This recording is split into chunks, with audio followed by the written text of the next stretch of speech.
Muy bien, hermanos, en esta hora preciosa de la mañana, todos bienvenidos a este estudio que vamos a tener el día de hoy nuevamente para darle continuidad a lo que es el curso de liderazgo, o sea, diaconado. Antes de todo vamos a orar para que todo lo que hagamos, digamos, sea de acuerdo a la palabra de Dios. Padre, muchas gracias que nos permites estar ya presentes con el único fin de adquirir más conocimiento. Gracias porque no hemos caído en el papel de conformista, sino que necesitamos más. Anhelamos conocerte más. Necesitamos conocerte, Padre, perfectamente a través de las Escrituras. Padre, permítenos que lo que hoy hagamos sea de acuerdo a tu palabra, que nuestro cuerpo, alma, espíritu esté consagrado un 100% hacia ti, oh Dios amado. Que aún nuestros pensamientos sean alineados a tu palabra y que no pensemos más de lo que escrito está en tu palabra. Permíteme ser buen emisor de tu palabra y que mis hermanos sean buenos receptores de tu palabra para que esta palabra caiga en buena tierra, produzca fruto al 30, al 60 y al 100 por uno. Muchas gracias. En el nombre de Jesús. Amén.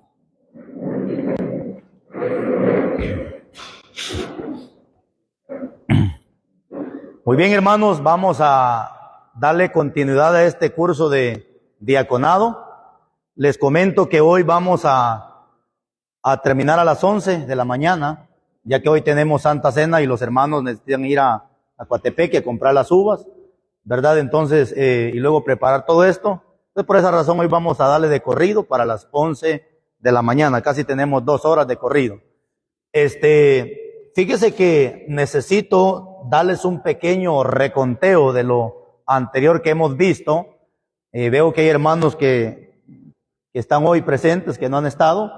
Y me interesa algo este estudio yo lo veo importante desde el principio hasta el final. Está muy interesante, nos ha estado educando, nos ha estado corrigiendo algunas áreas y estamos entendiendo quién es un verdadero líder, ¿verdad? Quiénes aplican para líderes y quiénes no aplican para ser líderes.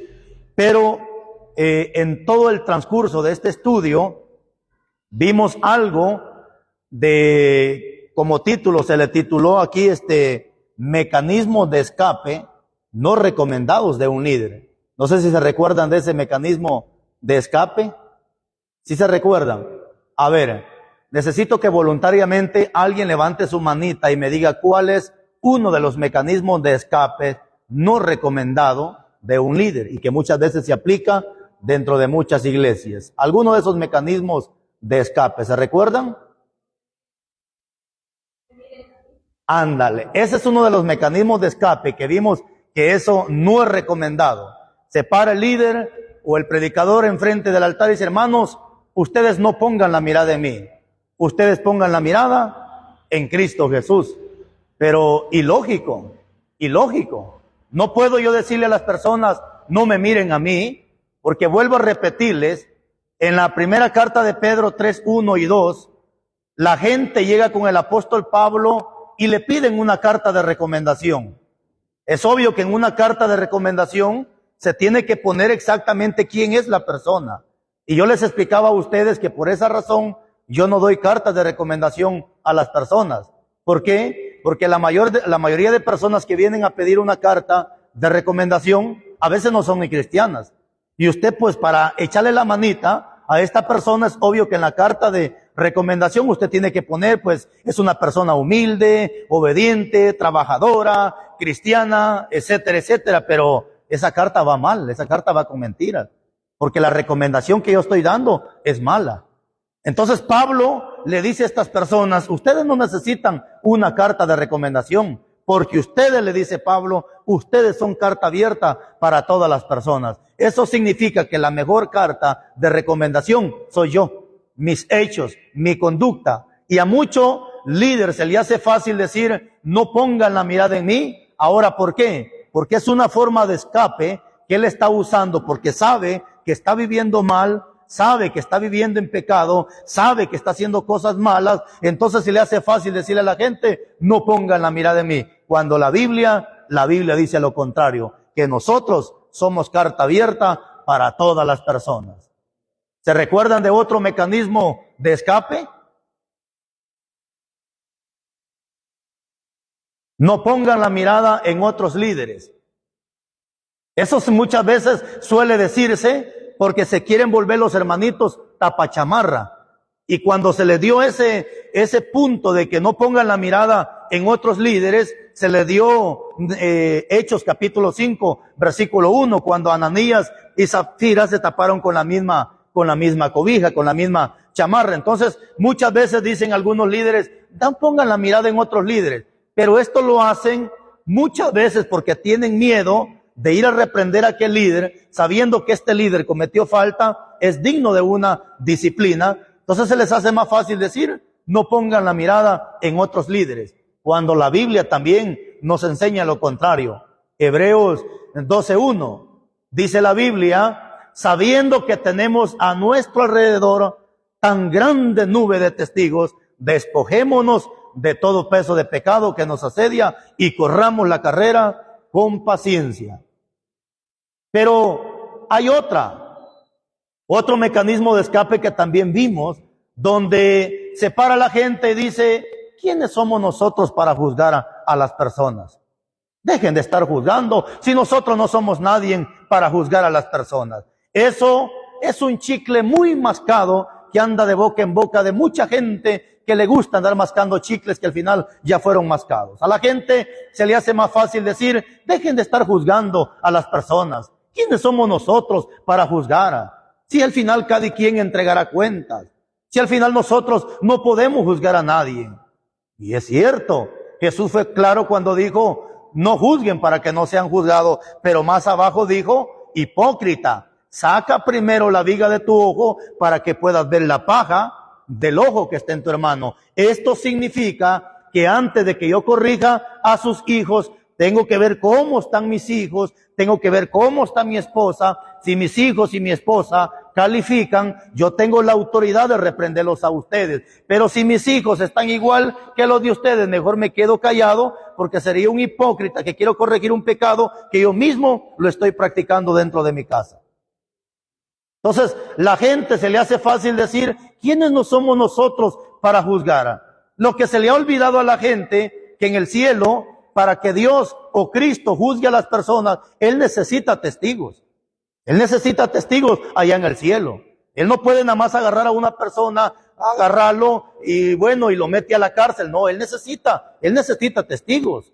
Y uno de los testigos que necesita Dios en aquel día va a ser la misma palabra.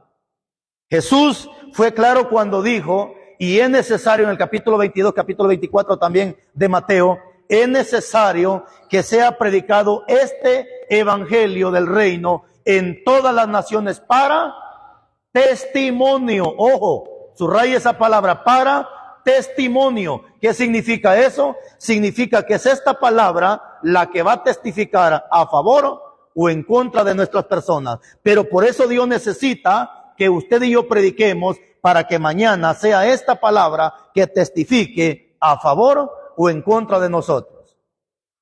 Pero aprendí algo el día de ayer. Aprendí otro mecanismo de escape. Escuchaba a un personaje predicar el día de ayer, y este personaje usó otro mecanismo de escape. Y él usó el mecanismo y dijo, ¿a quién llamó Dios de pastor? ¿Llamó a mi hijo o me llamó a mí? Y de seguro la gente dirá, pues lo llamó a ustedes. Entonces él va a aplaudir y dirá, por eso mi hijo no tiene nada que ver en este asunto. Momento.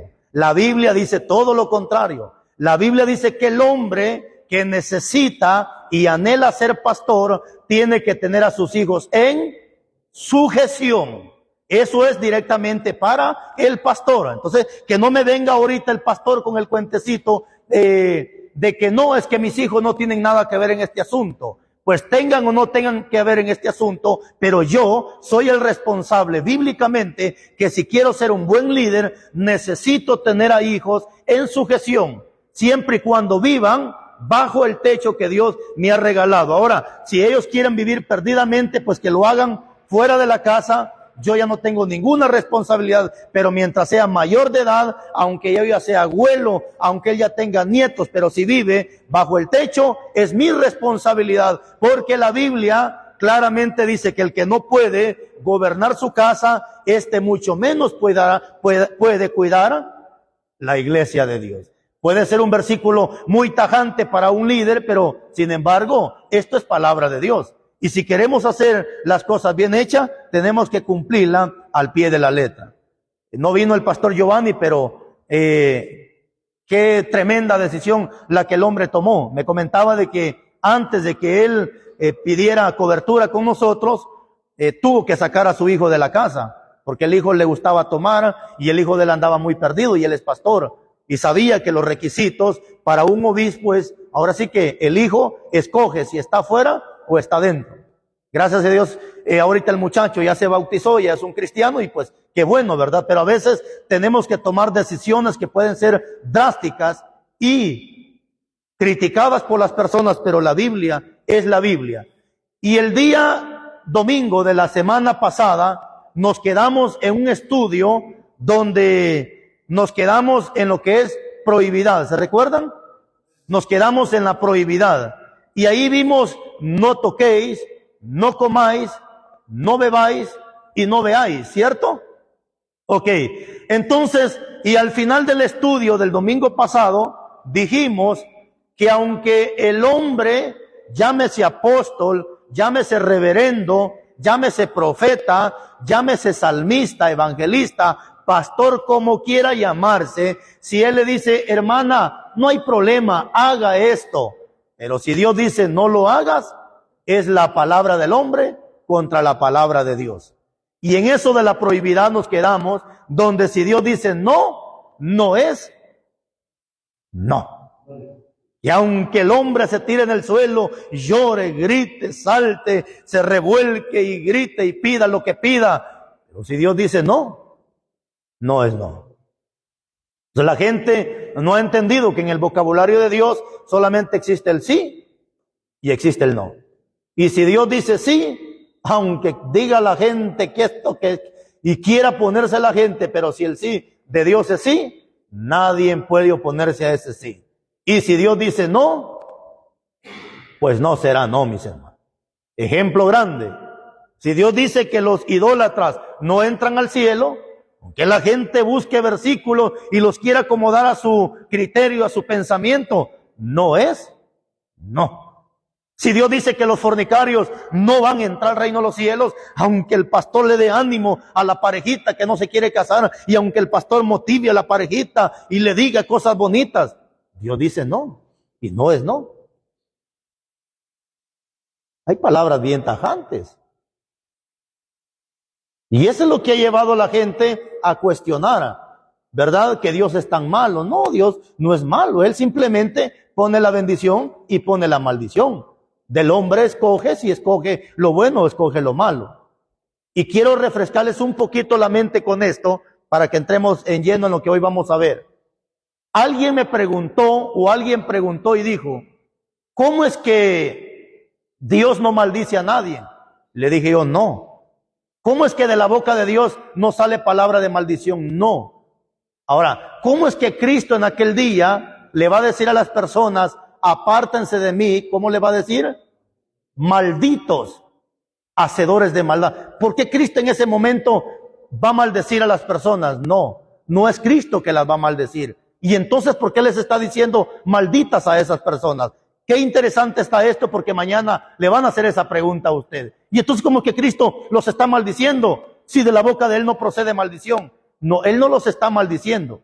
Él está llamando a las personas por su nombre. A los benditos los está llamando benditos porque ellos quisieron ser benditos. Y si a los malditos los está llamando malditos porque ellos quisieron ser malditos. ¿Se recuerda lo que dice en el Salmos 116? Amaron más la maldición y esa les vino. Y no quisieron la bendición y la bendición se apartó de ellas.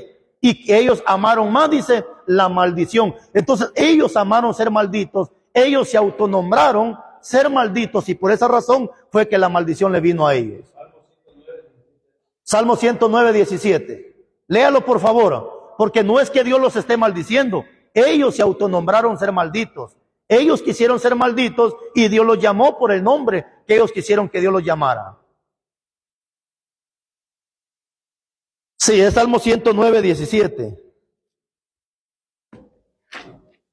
Dice en el nombre de Jesús, amó la maldición y ésta le sobrevino, y no quiso la bendición y ella se dejó de él. ¿Están oyendo? Amó la maldición, dice.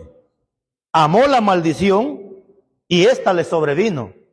Y no quiso la bendición y la bendición se alejó de él. Ahora, tome nota por favor, que si mañana Cristo le va a decir apártense de mí malditos, Él no los está maldiciendo. Él los está llamando por su nombre que la gente quiso en esta tierra. Si los está llamando benditos aquellos, no es porque Cristo los esté bendiciendo. Él los está llamando benditos porque las personas quisieron ser benditas en la tierra. Y ya mañana Cristo los va a llamar por benditos allá en el cielo. Y si a estas personas los está llamando malditos, no porque Cristo los está maldiciendo. Los está llamando conforme al nombre que ellos quisieron que Cristo mañana los llamara. Y qué interesante porque dice, amó la maldición. Ahora, hasta el día de hoy, yo no he visto de manera literal a una persona que diga, yo amo la maldición, amo ser maldito. No, no he escuchado ni he visto. Corríjame si usted por ahí ha visto alguna persona que grite y diga gracias porque soy maldito o quiero ser maldito. ¿Verdad que no? ¿Cómo es que dice la Biblia que amó la maldición? Ojo con esto. No es que la gente ame el ser maldito. Lo que la gente ama es el pecado. Lo que la gente ama es la desobediencia. Y como sabemos que la maldición no viene por otra razón, sino es por la desobediencia, entonces aquí lo que me lleva a pensar que la gente no ama el ser maldito. Lo que la gente ama es el pecado. Pero como el fruto del pecado es maldición, y es lo que dice en el 26 de Proverbios, ¿verdad? Que la maldición no viene si no es por una causa. ¿Cuál es la causa de la maldición? Número 1, la desobediencia y el pecado. Entonces, aquí tenemos resuelto todo esto. No es que la gente grite y diga, yo quiero ser maldito, yo quiero. No, lo que vemos es que la gente ama más el pecado. Juan 3, 16, 17, 18, 19, 20, claramente dice que la gente amó más las tinieblas. ¿Y quiénes son las tinieblas? ¿Equivalente al diablo o equivalente al pecado? Vemos, por ejemplo, también el más conocido ahorita, rebundando, 20:15 de Apocalipsis. Los perros estarán fuera, los fornicarios, los hechiceros, los mentirosos y todos los que aman y hacen, dice, y todos los que aman y hacen mentira. Entonces alguien me preguntaba y decía, pastor, pero ¿por qué Dios va a mandar a esta gente que ama al infierno? No, es que ahí no está diciendo que ama la verdad, no está diciendo que ama a Dios, no está diciendo que ama al prójimo. Ahí lo que esta gente está amando es la mentira. O sea que hay gente que no solamente le gusta la mentira, hay gente que está bien enamorada de la mentira y por esa razón aman tanto la mentira que no sueltan a la mentira. Tenemos hoy en día no solamente gente que ama la mentira, hoy tenemos gente que está más enamorada de la fornicación. ¿Por qué cree que la mujer no quiere casarse con su pareja? Porque está más enamorada de la fornicación que no de Dios. Ama más el pecado que no a Dios. Hombres que están en adulterio, ¿por qué este hombre no quiere dejar esa pareja? Porque está más enamorado del pecado que no de Dios. Entonces, así tenemos gente dentro de la iglesia que está más enamorada del pecado que no de Dios. Entonces, como aman el pecado, consecuencia, viene la maldición para ellos. ¿Ok? Maldito soy con maldición. Imagínense, hermanos, qué tremendo. Pero hace unos días, hermano Marlon estaba predicando, aquí creo que fue aquí arriba, estaba predicando al respecto de las maldiciones. Buenísimo el mensaje, hermano. Ahora sí que el que se pone enfrente se va con pinta. Pero por ahí había un individuo que estaba comentando y decía este individuo, es que la maldición era en el Antiguo Testamento. En el Nuevo Testamento ya no hay maldición, estamos bajo la gracia. Y ahora somos, mire hermano, Son pícaros los ingratos. Ahora, como dijo Cristo, son benditos con toda bendición y somos benditos. Claro, desde el momento que venimos a Cristo, nos toma la bendición y nos alcanza la bendición y estamos benditos. Pero ¿se rompe esa bendición? Claro que sí. Cometa pecado y se va la bendición y lo alcanza la maldición. Entonces, pero le mandé un pasaje a este personaje. Casi no soy de esos de estar comentando. Pero en ese momento le mandé un subversículo bien bonito, donde Pedro habla que esta persona que está en adulterio, dice, no solamente tiene sus ojos llenos de adulterio, sino que como tienen sus ojos llenos de adulterio, también Dios a estas personas les llama hijos de maldición. Hijos. O sea que no solamente están en pecado, sino son hijos de maldición. Y cuando le mandé ese comentario, pues ya no le quedó más a la persona que mandarme unos deditos haciendo así. Me imagino que le gustó el versículo, ¿verdad? Entonces, pero no solamente eso. Encontramos también un pasaje en el 2:1 para abajo, 1:6, perdón, 2:1, 1:6 de Malaquías, también ahí mismo hay un pasaje bien fuerte. Si no se deciden de todo corazón en servirle a Dios, ¿qué significa decidir de todo corazón? Estar en un pensamiento. Si no se deciden de todo corazón, dice Dios, la maldición a ustedes los va a alcanzar. Entonces, ¿para quién es también la maldición? Para aquel que está en dos pensamientos, para aquel que está medio cristiano y medio mundano. Pero ¿cómo se termina Pablo cerrando la primera carta de Corintios en el capítulo 16? Pablo termina y cierra esa carta y dice, sea anatema todo aquel que no ame a nuestro Señor Jesucristo. Híjole, hermano. Usted me puede decir, pastor, pero yo sí amo a Cristo. El problema de mucha gente hoy que ama a Cristo, pero aborrece esta palabra. Entonces no tiene lógica. Yo escucho gente que dice, yo amo a Dios, yo amo a Cristo, pero ¿por qué se molesta con esta palabra? Si esta palabra también es de Cristo, esta palabra también es de Dios. Ahora tenemos un montón de hipócritas llorando que papito te amo, papito te adoro, papito aquí, que papito llévame, papito aquí. Pero cuando papito habla, se van molestos para su casa. Qué incoherencia, ¿verdad usted? Entonces, todo esto lo hemos estado viendo en este estudio que ha sido de mucha bendición y sigue siendo de mucha bendición. Ahora necesito que por favor escriban allí en su cuaderno. Bueno, nos quedamos, ¿verdad?, en la prohibidad, ¿cierto? Ahora escriba decoro. Decoro, no, es para seguir ahí donde estamos en la prohibidad. Primero es prohibidad, ahora viene decoro.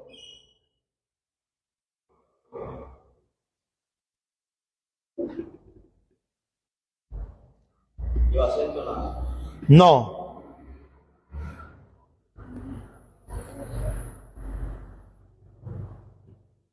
Y la palabra decoro significa honor y respeto.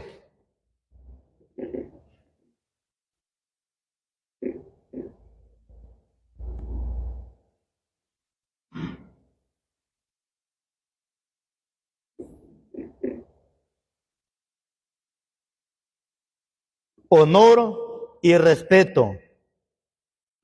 Primera carta de Tesalonicenses, capítulo 4, versículo 4.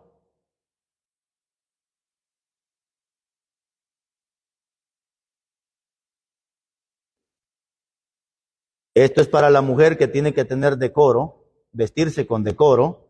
Ahora viene para el hombre.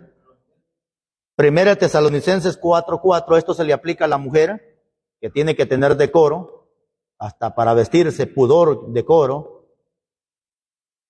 Pero también se le habla al hombre en la Primera de Corintios capítulo 16, versículo 13. Primera carta de Corintios 16:13, aquí se le habla directamente al hombre. 16:13 de Primera de Corintios. ¿Sí, verdad? Primera de Corintios 16:13, eso es directamente para el hombre. Ahora, en la de Tesalonicenses que le di, claramente 4:4, Dios le está hablando al hombre cristiano y le está amonestando Dios al hombre cristiano que todo buen líder tiene que tener a su esposa en honor, decoro y respeto. Entonces, yo creo que yo como cristiano, ¿por qué no leemos ese pasaje? Es que la gente, al líder se le hace fácil decir, no pongan la mirada en mi esposa, no pongan la mirada en mis hijos. Al final yo soy el pastor, ellos no tienen nada que ver. Bueno, pues entonces preguntémosle a la Biblia.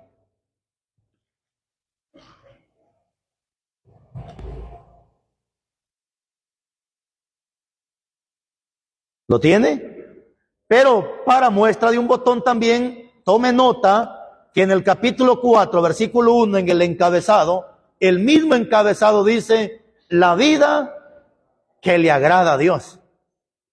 Pero de repente dice en el 4, que cada uno de vosotros sepa tener a su propia esposa en santidad y honor. Entonces, ¿no que a Dios no le interesa cómo tiene que estar la esposa del líder?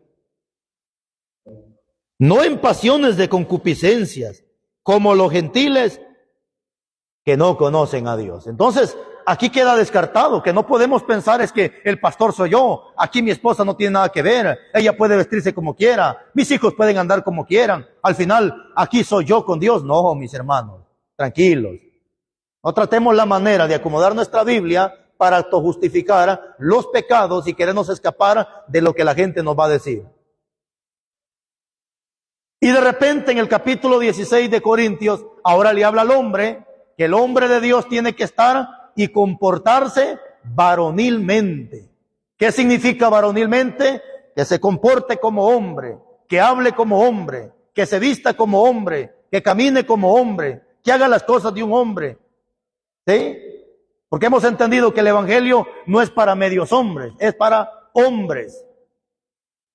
Entonces, eso es de manera para el decoro, el respeto que tiene que tener el hombre y la mujer de Dios. Y eso es lógico, hermanos, porque creo que cuando a nosotros nos ven vestidos de manga larga, aunque de burla, pero ¿qué dice la gente? ¡Ay, el pastorcito! ¡Ay, el pastorcito! ¿Cierto o no cierto? Aunque de burla, pero nos respetan como tal. Cuando a la hermana la miran con su falda larga y su Biblia, ¡ay, la aleluya! La hermanita, la sierva, la pastora, pero por lo menos la están respetando como tal. ¿Cierto o no cierto? Pero por lo menos el decoro, su conducta, su vestuario, hace que la gente la respete. Pero si la miran con una faldita arriba de la rodilla, bien apretadita, transparente, que se marca de revés a derecho y todo lo que hay por dentro, lo que no hay. ¿Cuánto? ¿Cuánto? Sí, hermanos. ¿Cuánto? No respetan a esta mujer, porque su conducta, su decoro, no permite que la gente la respete a ella. Si no le están faltando el respeto, no porque ella anda de loca en la calle, no porque anda haciendo cosas raras en la calle. ¿Pero por qué? Porque su decoro hace que los impíos no le tengan el respeto a ellos. ¿Por qué? Porque de su forma de vestir le están faltando el respeto. ¿Estamos? Anote por favor, prudencia. Sí, no, esa es otra. Es que estamos en lo que es prohibidad. Ahora vamos en lo que es prudencia. Sí. Prudencia.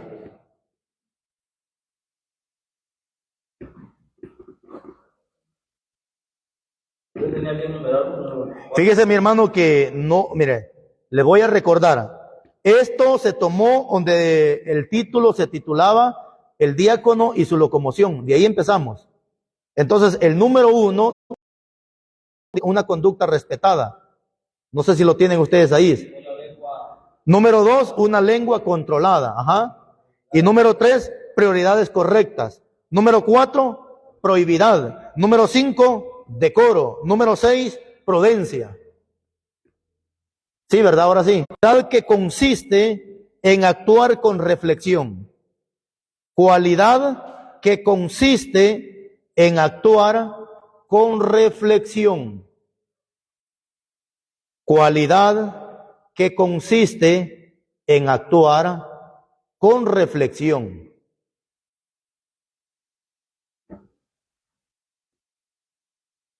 Cualidad que consiste en actuar con reflexión y precaución. Cualidad que consiste en actuar con reflexión y precaución para evitar posibles daños. Para evitar posibles daños. Cualidad que consiste en actuar con reflexión y precaución para evitar posibles daños. Proverbios 6:1.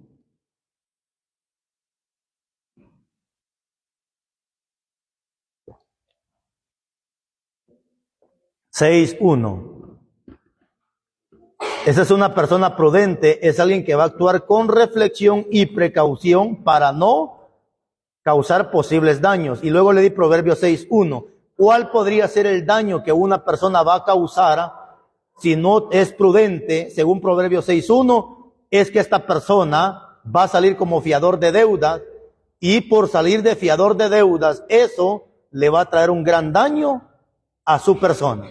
De manera que una persona prudente no se compromete, dice la Biblia, a salir como fiador de deudas de nadie, porque por esa razón le va a traer grandes problemas. Y uno de los grandes problemas que le va a traer, según según 20:16 de Proverbios, el daño que le va a traer a esta persona de salir por fiador de deuda es que puede perder hasta su cama, puede perder hasta su casa, y va a perder todas sus posesiones por haber salido de fiador de deudas de una persona. Ese es el daño que le va a causar. De manera que una persona prudente no se va a meter a ese problema. Va a ser muy prudente y decir, no, esto me puede traer daños, consecuencias, y prefiero que la señora, mi abuela, mi tía, mi mamá o mi prima, quien quiera que sea, se enoje conmigo, pero no me quiero meter a problemas con la gente. ¿Estamos? Número ¿qué? 7. Lealtad. Lealtad.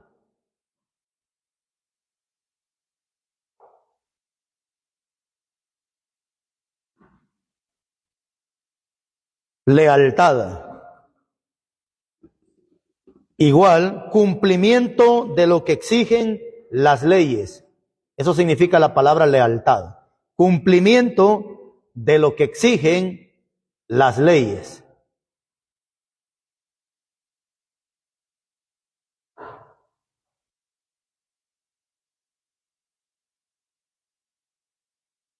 Romanos 13:1.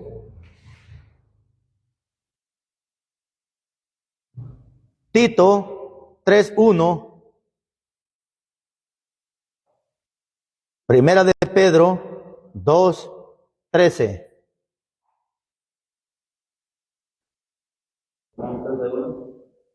Tito 3:1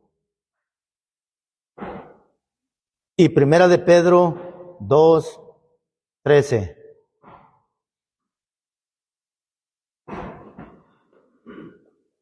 Pero quiero que también escriba allí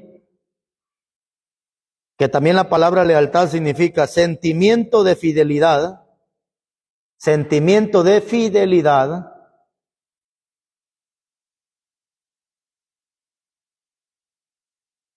sentimiento de fidelidad o gratitud,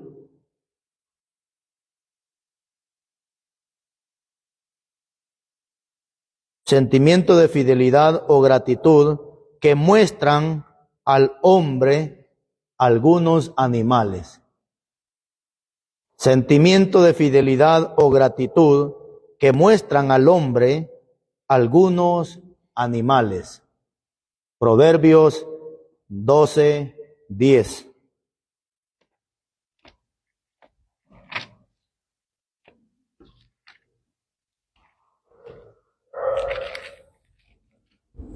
Proverbios 12:10.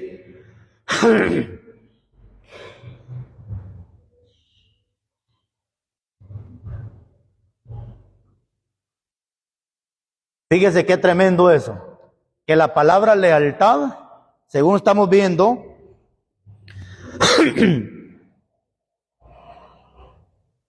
Es el sentimiento de fidelidad o gratitud que muestran al hombre algunos animales. Y uno de los animales más leales que tenemos en la tierra es el perrito, hermano. Bueno, hay muchos animales que son leales, pero unos que sí muestran la lealtad es el perro, hermano. El perro, aquí me está diciendo Proverbios 12:10, se lo voy a leer. El justo, oiga, el justo, y los justos vamos para el cielo, injustos van para el infierno, dice la Biblia. El justo cuida de la vida de su bestia, mas el corazón de los impíos es cruel. Y aquí hay gente que hasta con los animales es cruel, la ingrata. Tienen un corazón podrido para darle veneno a los animalitos. Un corazón podrido para echarle agua hirviendo a los animalitos. Y aún así los animalitos son leales, hermano. Usted puede pegarle una pateada al pobre animalito, lo saca de la casa, pero ese no se va. Cierra la puerta y se queda a la puerta de su casa. Y aunque usted le pegó una pateada o garroteada o lo que sea y descargó con él el furor, si en la noche entra un individuo a querer robar, aún así el perrito va a ladrar y va a defender su casa, porque él es leal. Aunque usted lo corra, le pegue y haga cualquier cosa, al siguiente día ahí está el perro moviéndole la colita y queriendo abrazarlo a usted. Son leales, hermano. Son leales los animalitos. Entonces, la lealtad tiene que mostrarse incluso entre nosotros los cristianos. Lealtad entre hermanos. Lealtad a las autoridades. Y le di Romanos 13:1. Porque a veces somos aún desleales con las autoridades. No somos leales, hermanos. Y si algún día usted tiene problemas en la calle con algún policía, hágale entender, por favor, que ellos no son la ley. Ellos simplemente son la autoridad. La autoridad que tienen que cumplir la misma ley. Porque así sea policía, juez, quien quiera que sea, pero si viola las leyes, aunque él sea la máxima autoridad, también va a la cárcel. Porque la ley es lo que está impreso en los libros. Ya las personas que rigen, como por ejemplo el gobierno, presidente y cualquier otra persona, Policía Nacional Civil, Ejército, Militar, quien quiera que sea, ellos no son la ley, solamente son autoridad. Y a veces nosotros estamos hablando de una lealtad dentro de la iglesia, predicando de una rectitud en la iglesia. Y ojo, porque Romanos 13:1 y 2 dice que simplemente usted quiere ser un candidato del infierno, desobedezca las leyes terrenales y usted ya es un candidato del infierno. No necesita irse a meter a la discoteca ni ir a ver piernas ahorita para el 15 de septiembre. Solamente desobedezca las leyes terrenales y usted ya es un candidato del infierno. Solamente eso. Usted sabe que para manejar moto necesita licencia. Saque su licencia. No sea desleal. No sea desleal. Sabe que para manejar vehículo necesita licencia. Saque su licencia. No sea desleal. Antes de que yo tuviera licencia, un policía me pegó una buena reprendida. Iba yo a predicar a Génova. Todavía no tenía licencia, no porque no quería, sino porque no podía. No, mis documentos no estaban bien. Y me dice el señor agente, ¿para dónde vas? Le digo, voy a predicar. ¿Y tu licencia? No tengo. ¿Qué vas a ir a predicar? ¿De qué vas a ir a hablar? ¿De obediencia? ¿De santidad? ¿De qué vas a ir a hablar? Yo creo, dijo este policía, que si hay alguien que tiene que arrepentirse, es usted primeramente. Arrepiéntase usted, arregle su vida con Dios, con las autoridades, y después vaya y hable a la gente que se arrepienta.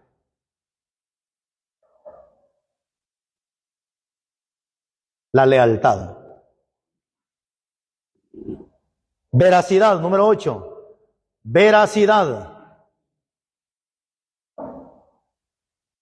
La palabra veracidad.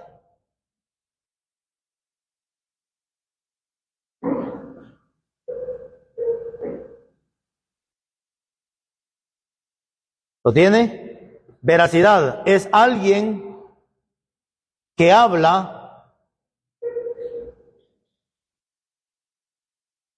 y practica la verdad. Veracidad es alguien que habla y practica la verdad.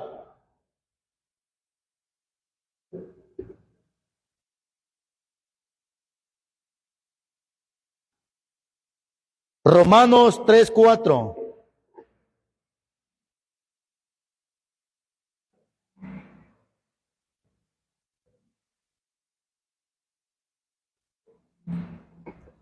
Tercera carta de Juan 1:2-3. Romanos 3:4.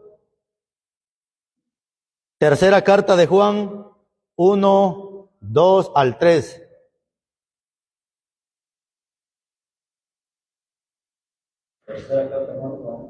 Tercera carta de Juan 1:2-3. Apocalipsis 21:8.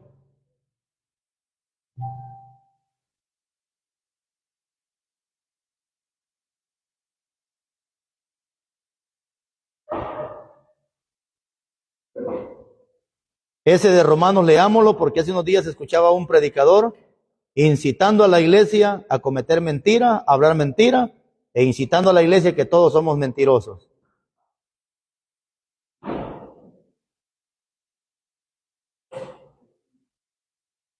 Romanos 3:4.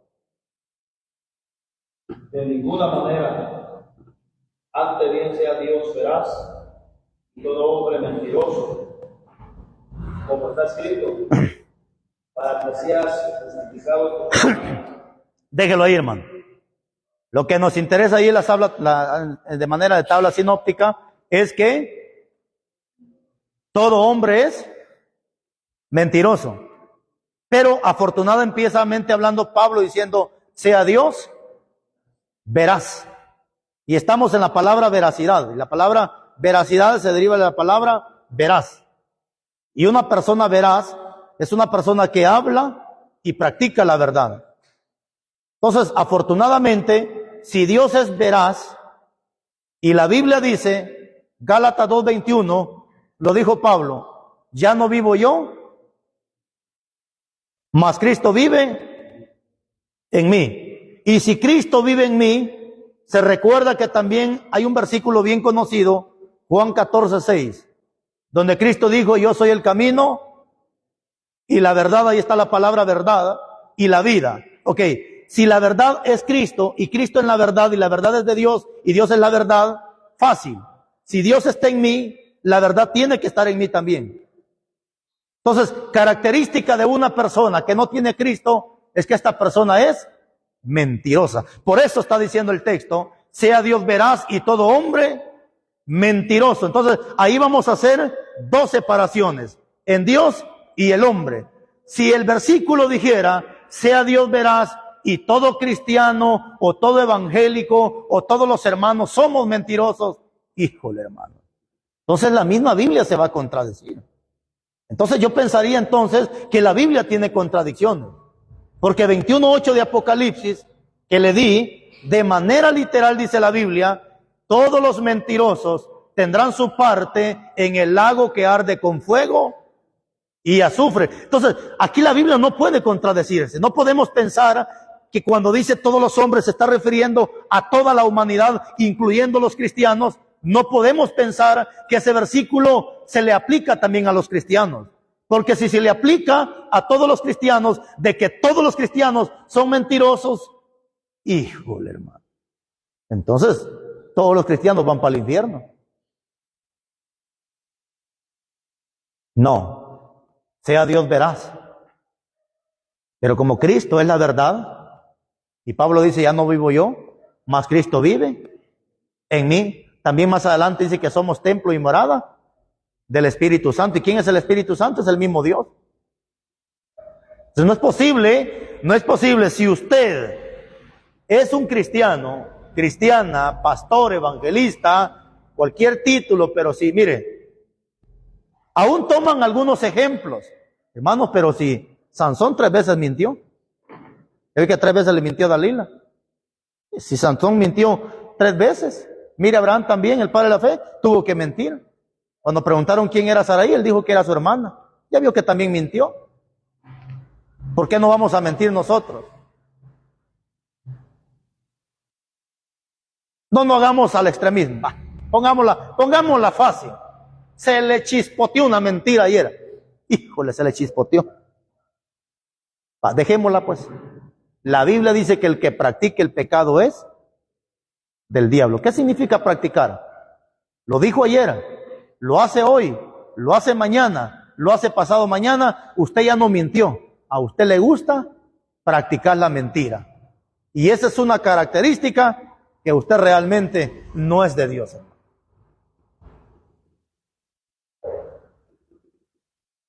Eficiencia, como número 9.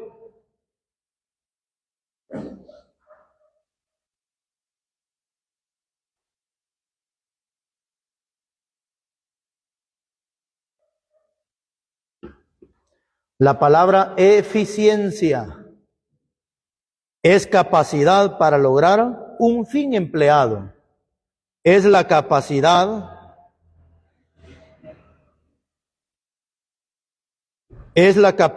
para lograr un fin empleado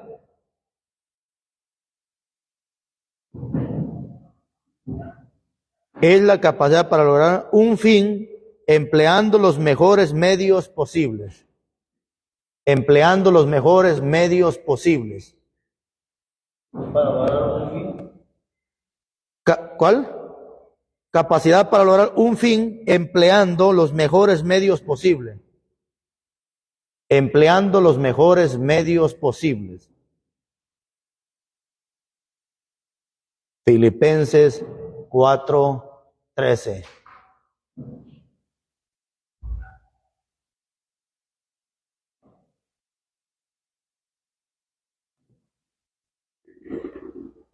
Significa, 4:13, muy conocido. Significa que una persona que es eficaz o que tiene la eficiencia, esta persona nunca dirá no puedo.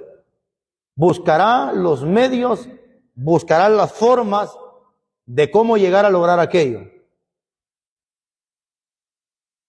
Yo creo que de la boca de un líder, diácono, no debería de existir esa palabra, no se puede. Yo creo que no se puede.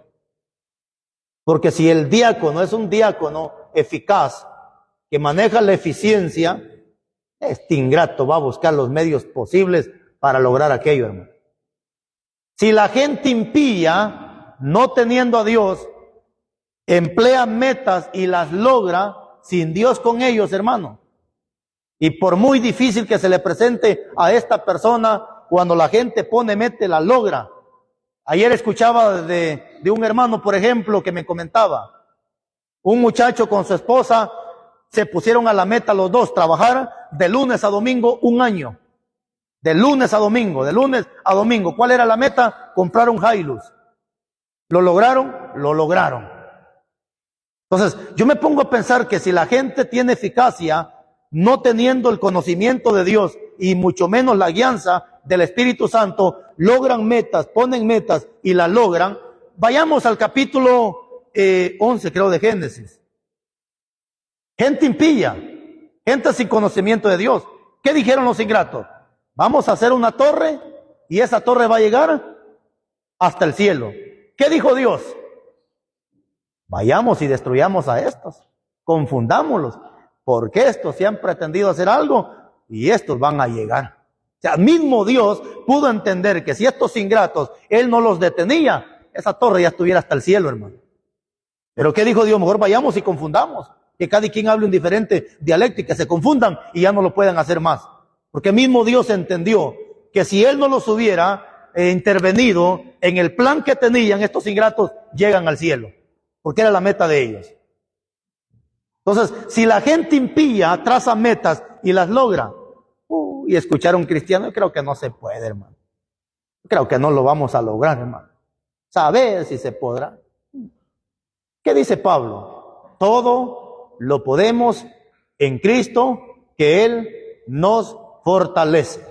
Entonces la palabra no se puede, alguien que mantiene la eficacia, es algo. Ahora, usted escucha a un diácono de ahora en adelante decir creo que no se puede, simplemente este no es eficaz, no tiene la eficacia, no tiene la capacidad, tiene un gran problema. Número 10. Solidaridad. Solidaridad. Solidaridad.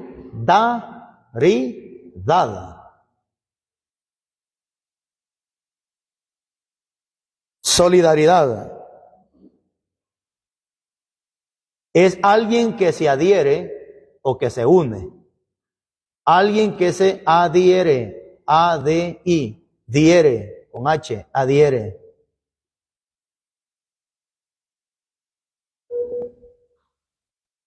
Romanos 12:15.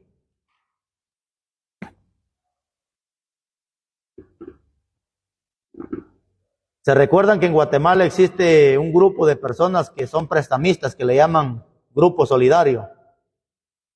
¿Sí lo han escuchado mencionar? Hay un grupo solidario que si uno no puede pagar, entre todos buscan el dinero y tienen que pagar lo que él no puede pagar. Lastimosamente, dentro del grupo de liderazgo, donde no exista la solidaridad, no hay nada. ¿Qué es solidaridad? Es unirme, es adherirme. Y en el 12:15 que les di, Pablo de manera literal dice: llorad con los que lloran y gozaos con los que se gozan. Eso significa estar adherido a la persona. Significa que el gozo que él va a sentir, yo debería de sentirlo. Significa que la tristeza que él va a sentir, yo debería de sentirla porque estoy adherido. Mire cómo el cuerpo está adherido, los miembros están adheridos a un mismo cuerpo. Para muestra de un botón, golpéese su dedo de la mano o golpéese el dedo del pie, que tienen que ver los ojos. Pero sin embargo usted se tropieza, los ojos lloran. ¿Cierto? A los ojos le salen. ¿Por qué no le salió lágrima al dedo? Sino que al ojo le sale lágrima. ¿Por qué? Porque los ojos, la nariz y el cuerpo, todo está adherido, todos los miembros están adheridos a un mismo cuerpo. Ahora, qué tristeza que hay un líder que está contento y el otro está bravo con él, que porque él está contento. Este está triste y el otro está feliz, que este está triste. ¿Por qué? Porque no existe la solidaridad, no hay un adherimiento en este grupo de líderes. Pablo fiel, gócense con los que qué bueno que el hermano está logrando, qué bueno que el hermano, bendito sea Dios, qué solidaridad, hermano.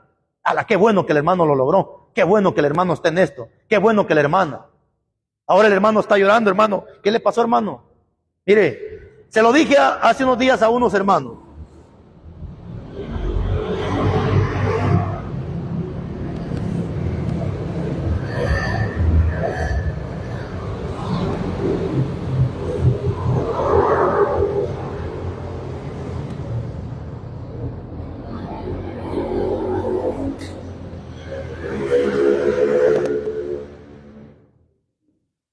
¿Se da cuenta que hasta en los mundanos siempre hay uno que va de último? Le decía a los hermanos que yo aprendí algo esta semana. No todo aquel que lo exhorta a usted lo exhorta para edificarlo. Hay quienes que lo exhortan, pero con la intención de terminarlo, de destruir.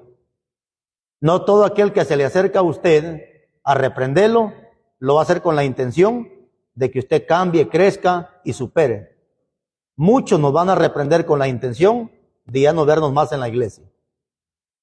Entonces, eso es verídico, pero normal. Anote, por favor.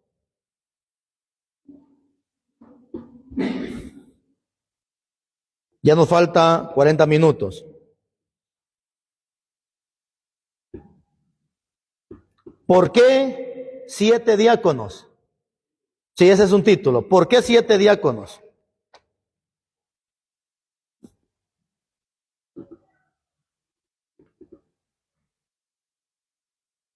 ¿Por qué 7 diáconos en el principio de la iglesia primitiva?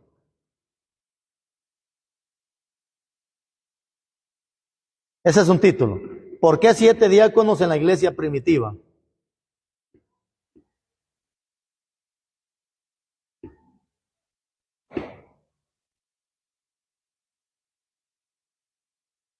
¿Estamos? Hechos capítulo 6, versículo 7.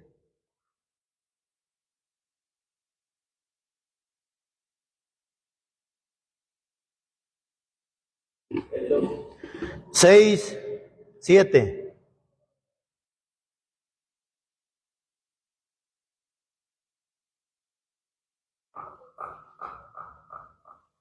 Y en el principio de la iglesia primitiva, vemos cómo los apóstoles tenían un problema. Y el problema que estaba surgiendo era que la iglesia había crecido demasiado. Pero los apóstoles habían descuidado a las viudas de darles de comer por andar predicando el evangelio. Era el problema que estaba pasando. Y ese problema había causado pleito entre la gente. ¿Y cómo es que están descuidando a las viudas y predicando la palabra?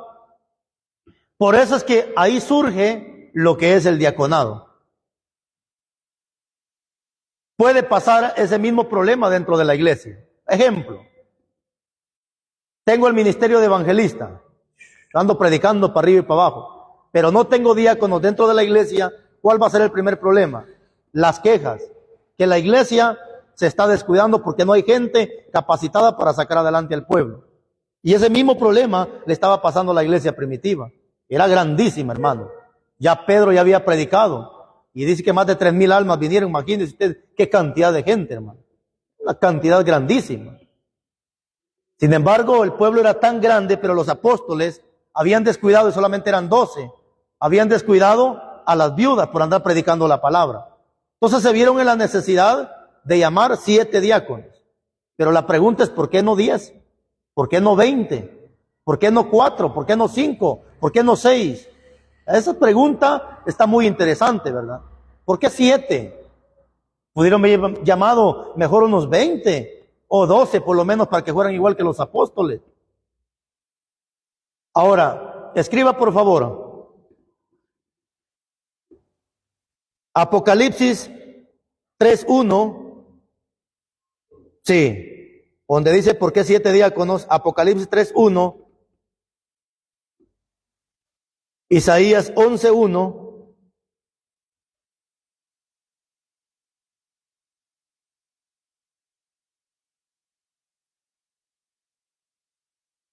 Ahora sí, número 7, escriba, el número 7 es el número perfecto de Dios. El número 7 es el número perfecto de Dios.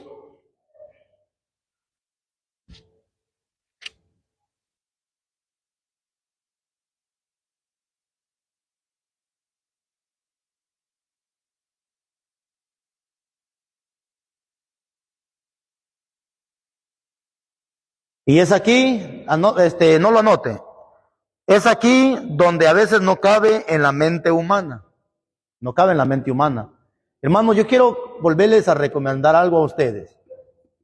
Hay temas dentro de la Biblia que son tan espirituales que uno, dice Pablo, necesita tener la mente de Cristo. Porque en el 2:14 de la primera carta de Corintios dice que el hombre natural no entiende las cosas que son del Espíritu.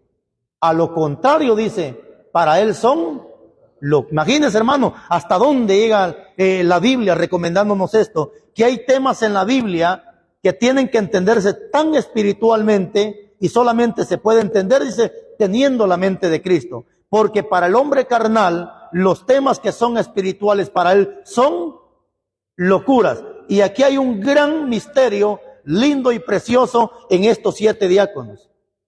Porque el número 7 es el número perfecto de Dios. Que aunque la iglesia carnal, humanista, no entiende lo espiritual, pero hay muchos pasajes en la Biblia, desde el Antiguo hasta el Nuevo Testamento, y uno de los más preocupantes, hablando de la perfección, 5:27 de Efesios, a fin de perfeccionársela a sí mismo una iglesia que no tuviese mancha ¿qué es ni? O sea, que no tenga. Híjole, es que ahí está el problema, hermano. Ahí está el problema. La gente carnal no entiende esa palabra. Para la gente carnal, tan locos. Si aquí todos pecamos, tan locos, si aquí todos fallamos. Tan locos, dice, si aquí hasta con la mente pecamos, hasta con un mal pensamiento pecamos. Hermano, pero yo lo siento mucho por la gente.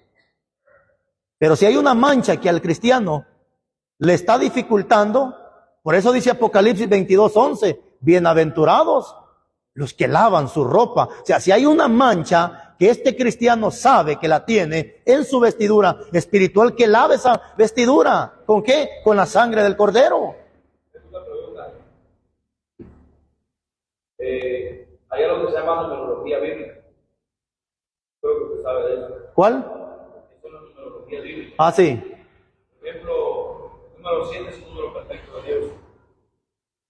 Pero ya si tocamos un punto de los 21 días también creo 7 días de sufrimiento. O sea, ¿cómo podríamos hacer la diferencia de esos números? Por ejemplo, sabemos perfectamente que el número 7 es un número perfecto de Dios. Pero ¿cómo más podríamos argumentar de que sí es un número perfecto de Dios? Ahorita. Yo lo sé, Basado en la numerología. Ok, vamos a ver un poco de numerología entonces para ver por qué creemos que el número 7 es el número perfecto de Dios. Buena pregunta. Entonces vamos un poco a la numerología, ok. Vamos a ver ahorita el capítulo 11, versículo 1, perdón, el 3:10 de Apocalipsis. 3:1 de Apocalipsis. Vamos a sacar un poco de numerología. 3:1 de Apocalipsis. ¿Lo tiene? Escribe al ángel de la iglesia en Sardis, ahí viene, el que tiene los 7 espíritus y las 7 estrellas. Deténgase ahí, ahí hay 2 veces 7. 7 espíritus y 7 iglesias, pero ahí nomás se queda. La pregunta nuevamente aquí es, según la numerología, ¿qué significa ese número 7? ¿Por qué 7 espíritus? ¿Qué 7 estrellas? ¿Quiénes son esos 7 espíritus? ¿Quiénes son esas 7 estrellas? La misma Biblia a usted le va a responder en el mismo Apocalipsis 1:10, dice que los 7 espíritus de Dios, léalo ahí mismo, en el capítulo 1, versículo 10 de Apocalipsis, 1:20 de Apocalipsis. el misterio de las 7 estrellas que has visto en mi diestra y de los 7 candeleros de oro.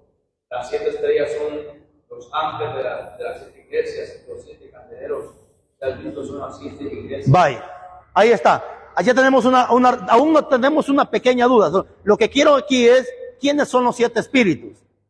¿Quiénes son las 7 estrellas, los 7 candeleros, las 7 iglesias y los 7 espíritus son los 7 ángeles? ¿Quiénes son los 7 ángeles? Los 7 pastores. Ahora ya me está diciendo que son 7 pastores. O sea, nuevamente la perfección de Dios. Pero ¿dónde vamos a entender que el número 7 es el número perfecto de Dios? Vayamos más atrás al 11:1 de Isaías. Y después nos vamos a ir más atrás todavía. Pero vamos paso a paso. Porque aquí solo me habla de 7 espíritus, pero no sabemos cuáles son esos 7 espíritus. Ahora Isaías nos va a ayudar a resolver cuáles son esos 7 espíritus de Dios. Saldrá una vara del trono de Isaí, y un vástago reponerá de sus raíces, y reposará sobre él el espíritu de Dios. Número 1, espíritu de Jehová. Número 2, espíritu de sabiduría. Número 3, inteligencia. Número 4, consejo. 5, poder. 6, conocimiento. Y número 7, temor de Jehová. Ahí están los 7 espíritus. De los que me habla Apocalipsis, ahora ya tengo resuelto quiénes son esos 7 espíritus. Son los que están aquí. Pero necesitamos ver más de que el número 7 sí es el número perfecto de Dios. Vayamos más atrás a Reyes. Acompáñeme, por favor, al segundo libro de Reyes, capítulo 5, versículo 10.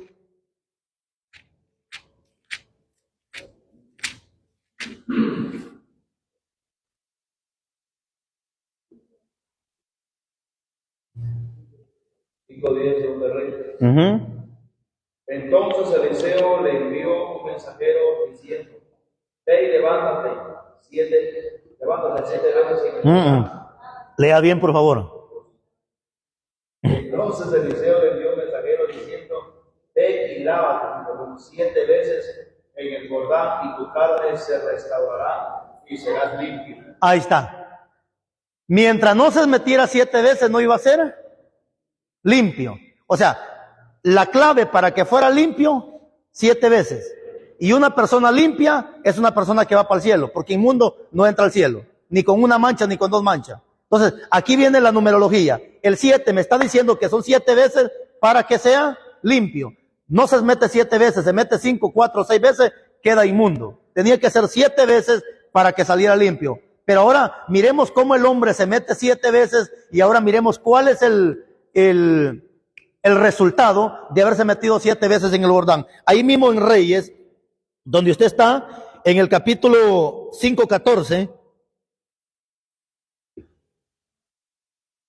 Entonces él descendió y se zambulló 7 veces en el Jordán, conforme a la palabra del varón de Dios, y su carne se volvió como la carne del niño. Ahí está.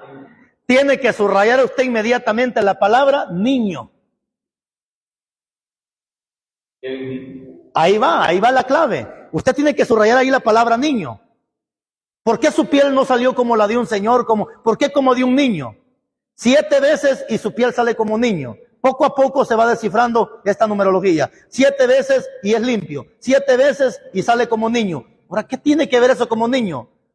Un poco de refrescamiento para su mente. ¿Se acuerda lo que dice Mateo 18:3? Y si no, leámoslo. Léalo, por favor. Ahí está. Léalo, por favor. Mateo 18:3. ¿Cómo esto de la numerología se descifra a sí mismo? Y es un número, el perfecto ahí, que es el número 7. Mateo 18:3. Los discípulos vinieron a Jesús diciendo: ¿quién es el mayor en el reino de los cielos? 2. Y llamando Jesús a un niño, lo puso en medio de ellos. Y dijo: de cierto digo, que si no vos volvéis, los veis como niños, entraréis en el reino. Ahí me está hablando de salvación. Ahí va directamente la salvación. Niño es equivalente a perfección. Niño equivalente al número 7. Niño equivalente que si como niño va para el cielo y si no, no va para el cielo. Equivalente a 5:27, sin mancha, sin arruga. Un niño es equivalente a una persona que no practica el pecado, que no conoce pecado, que no está en el pecado. El niño ve las cosas, pero él es ignorante de aquello. Que no saborea el pecado, no se goza con el pecado. Entonces, esa es la numerología del número 7.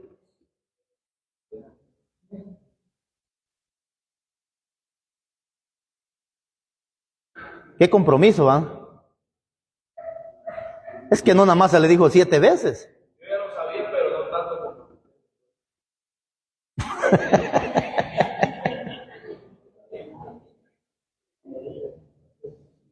Entonces, ese es, hermanos, el número. Ahora, la razón, estamos en la razón. ¿Por qué se escogieron 7 diáconos?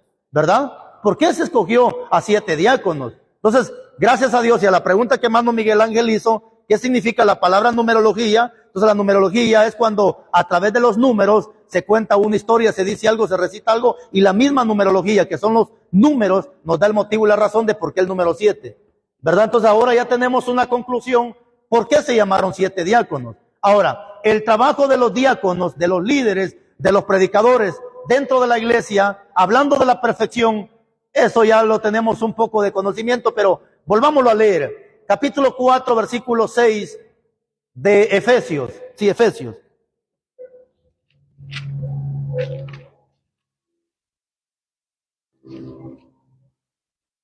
4:11, perdón. 11 y 12 de... Y él mismo constituyó a unos apóstoles, a otros profetas, a otros evangelistas, a otros pastores y maestros, 12, a fin de perfeccionar a los santos para la obra del ministerio, para la edificación del cuerpo de Cristo. Ahí está. Ese es el trabajo de un líder. Perfeccionar, no imperfeccionar. Perfeccionar. Entonces, esa es una de las razones, mis hermanos, por qué en el capítulo 6, 7 de Hechos, los discípulos, viendo que el problema era grande, tuvieron que llamar a 7 diáconos. Porque ahora entendimos que el número 7 es el número perfecto de Dios. Naamán mismo fue zambullido 7 veces para que fuera limpio, y después que él se mete las 7 veces, el efecto de las 7 veces es que es como niño. Y ahora Cristo me explica que el que se comporta como niño no es que es un niño pañaludo, porque hay muchos cristianos que se comportan como niño. El niño tantito, usted le dice algo, se va llorando, hermano. Y así hay hermanos que son tan niños que tantito se les regaña y llorando, hermano, llorando. Dentro de la iglesia podemos tener niños que ahorita están orinados o están popeados. Sí, hermanos, o sea, de la manera, ¿se acuerda lo que dijo Pablo en el 4:12 de Hebreos? Ustedes ya deberían de ser maestros, pero todavía se comportan como niños, caprichudos los ingratos. 2, que a un niño con un dulce lo engañan, hermano. ¿Cierto o no cierto? Dígale usted a los niños que mañana van a ver dulce, ahí vienen todos los niños, hermano, por un dulce, hermano. Por eso dicen Efesios que ya no seamos como niños fluctuantes, llevados por cualquier tipo de doctrina o por estratagema de hombres, que empleando astucia engañan y son cautivada la pobre gente. ¿Por qué? Porque son niños espirituales en conocimiento de la palabra.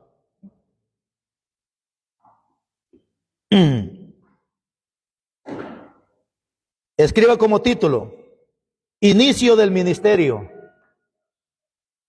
Inicio del ministerio.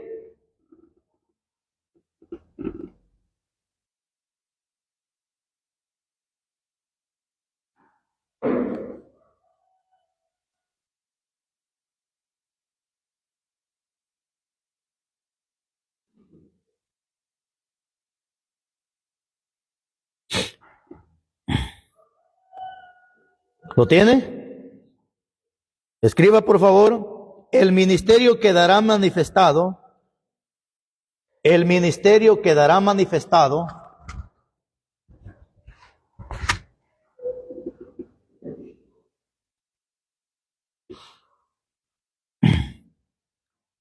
El ministerio quedará manifestado cuando el diácono tenga que enfrentar. El ministerio quedará manifestado cuando el diácono tenga que enfrentar una crisis de época.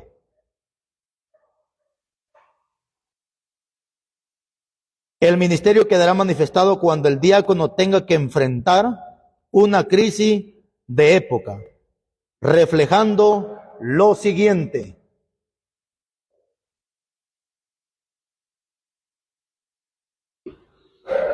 El ministerio quedará manifestado cuando el diácono tenga que enfrentar una crisis de época, reflejando lo siguiente.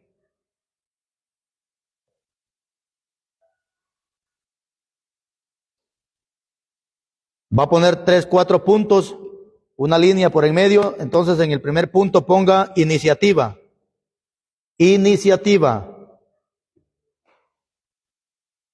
Una línea abajo ponga disponibilidad. Disponibilidad. Otra línea abajo, por favor. Habilidad. Habilidad.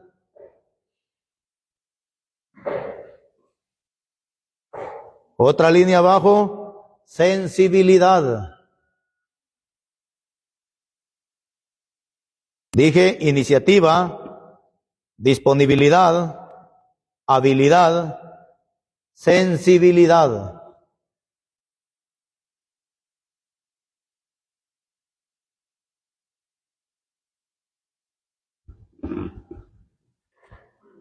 ¿Lo tenemos? Déjeme que le explique tantito.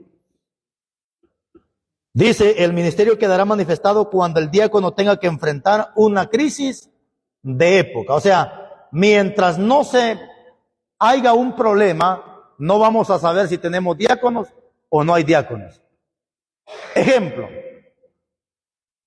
tenemos ahorita dentro de esta congregación hay como unos 5, 6 hermanos que fueron graduados para maestros. Ellos ya fueron graduados para maestros. Pero ¿cuándo vamos a ver si verdaderamente son maestros? Cuando ya estén enfrente de ese montón de niños gritones y rebeldes. Ahí vamos a ver si él es maestro o simplemente tiene el título de maestro. Aquí tenemos varios hermanos que se han graduado para maestro. Pero lo mismo es el diácono. Yo puedo tener un montón de diáconos. Pero ¿cuándo vamos a ver al verdadero diácono? Cuando se presente un problema y él refleje la actitud de un verdadero diácono. Y le puse a usted 4 puntos, ¿verdad? Que uno sería la iniciativa. Es ahí donde el diácono en un proceso o un problema que viene toma iniciativa. La iniciativa siempre tiene que tomar el líder. Tiene que tomar como iniciativa. Si usted se da cuenta, en lo secular, El ejército o los policías no disparan sin que antes reciban la orden del líder. Todo lo que se mueve, pandilla, gente mala, no hacen nada sino porque reciben la orden de un líder. O sea, siempre toman una iniciativa. Dentro de la iglesia tienen que haber líderes que tomen iniciativa. Imagínense, hay un problema, por ejemplo, un enfermo, todos los líderes de brazos cruzados, nadie hace nada, entonces no hay líder. Pero siempre tiene que tomar uno la iniciativa. Hermano, fulano no vino, sutano no está viniendo, vamos para allá. O sea, la iniciativa, vamos. ¿Se recuerdan que tuvimos un estudio hace 3 semanas donde el líder ya no dice hagan, el líder dice hagamos. El líder ya no dice vayan, el líder dice vayamos. O sea, esa es la iniciativa que tiene que tomar un líder, en la iniciativa. Pero también puede poner usted el segundo libro de Reyes, capítulo 6, versículo 2, ahí en ese de la iniciativa. Segundo libro de Reyes 6:2 y Evangelio de Juan 21:3. Segundo libro de Reyes 6:2 y Evangelio de Juan 21:3.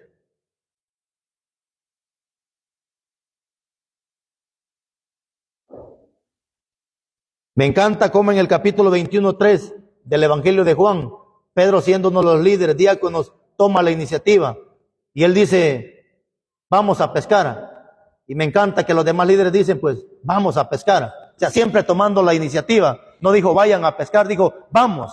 Y los demás dijeron, pues, vamos a pescar. Entonces, esa es la iniciativa que tiene que haber dentro del grupo de líderes. Luego les di también a ustedes lo que es la disponibilidad. ¿Estamos? Anote ahí, por favor, 2 Timoteo 2:21. 2 Timoteo 2:21. Y Tito 3:1. 2 Timoteo 2:21 y Tito 3:1. Eso significa que el diácono tiene que tener disponibilidad, o sea, estar dispuesto. ¿Dispuesto a qué? A lo que le venga a su vida. Por ejemplo,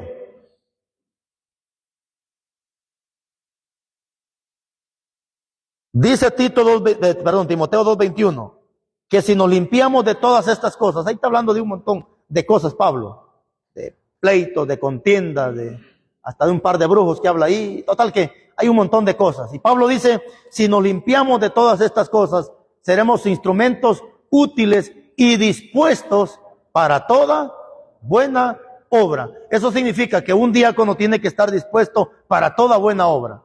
Dispuesto para ir dispuesto para ir a orar por un enfermo, dispuesto para ir a orar porque aquí nos ha tocado, pero posiblemente ya nos va a tocar, dispuestos a ir a orar por un endemoniado, dispuestos a todo, hermano.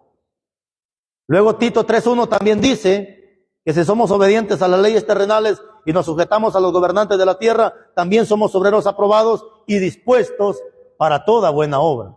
Disponibilidad es lo que tiene que haber en un líder. Luego le di también la palabra habilidad, ¿verdad que sí? Y la palabra habilidad es capacidad para lograr aquello.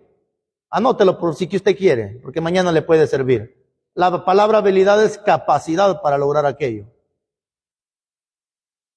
Y puede anotar usted ahí en Mateo 13:1. Mateo 13:1. Mateo 13:24. Mateo 13:47. Mateo 13:1. Mateo 13:24. Y Mateo 13:47.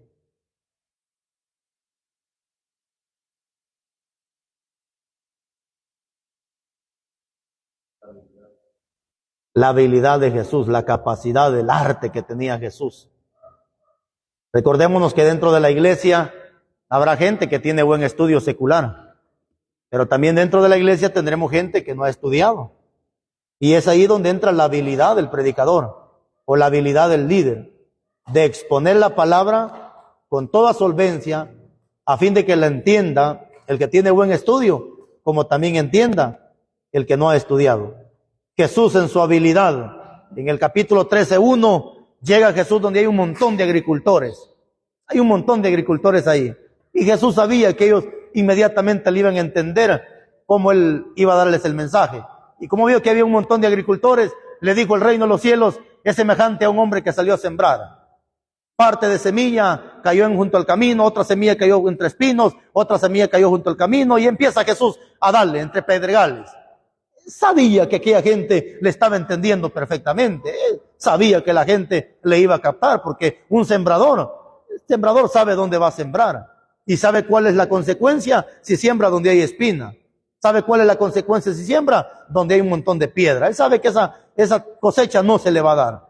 Entonces Jesús, en su habilidad, metió el mensaje de que el cielo es como un hombre que salió a sembrar.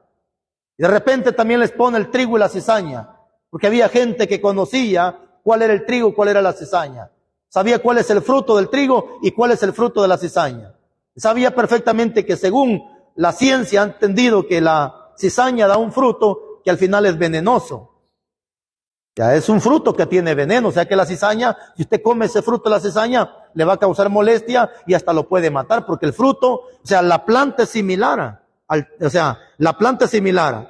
Según las personas y los estudios, que la cizaña cuando crece, junto con el trigo, no se diferencia, porque es la misma plantita. Cuando algunos llegan a notar que es trigo y es cizaña, a la hora que el sol nace. Cuando el sol se pone, dicen que lo que hace el trigo es que se inclina hacia donde está el sol, mientras la cizaña se queda erguida, se queda recta. La ciencia botánica es la que estudia las plantas, todo lo que es las plantas, ¿ok? Entonces, ellos se han dado cuenta que cuando el sol sale, inmediatamente lo que hace el trigo es inclinarse hacia el sol. ¿Quién es ese sol según Malaquías capítulo 4? Ese sol es Cristo Jesús, que en sus alas Él trae salvación. O sea, que eso significa entonces que cuando el cristiano ve la palabra, ve a Cristo en otra palabra, él se inclina, hace reverencia, tiene respeto hacia la palabra. El trigo no, perdón, la cizaña no, está erguida, está recta, orgulloso, soberbio. Aunque usted le diga que está en mentira, así estoy bien usted. Yo así estoy bien, así dice la Biblia. Y aunque usted le esté enseñando contextos de la Biblia, que él está mal, que él está errado, no, así estoy bien. Ustedes son los que están mal. Hermano, pero mire, es blanco. No, eso es negro usted. Así es, eso es negro. Entonces esa es la cizaña que crece erguida.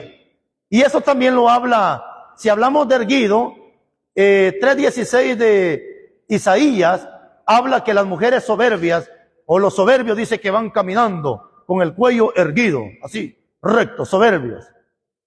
Entonces, pero Jesús sabía que esa gente ahí estaba. Entonces él metió el mensaje en su habilidad para que la gente rápido entendiera y captara la forma de cómo él estaba predicando. Luego en el número 4 le di la sensibilidad. La palabra sensibilidad, escriba, es la capacidad de entender y sentir. Es la capacidad de entender y sentir.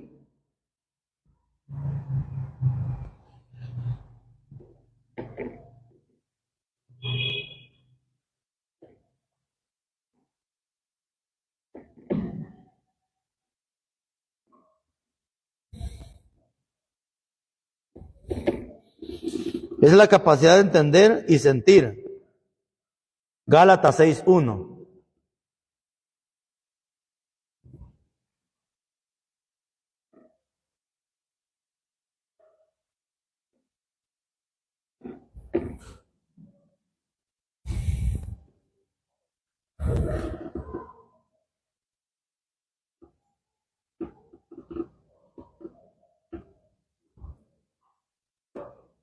Y escriba también Efesios 4:19.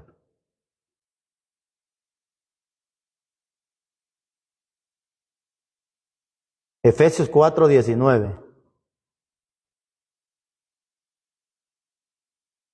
En Efesios 4:19 claramente dice que cuando el hombre y la mujer pierden la sensibilidad, es cuando se entrega a hacer pasiones vergonzosas y empiezan a cometer pecados terribles.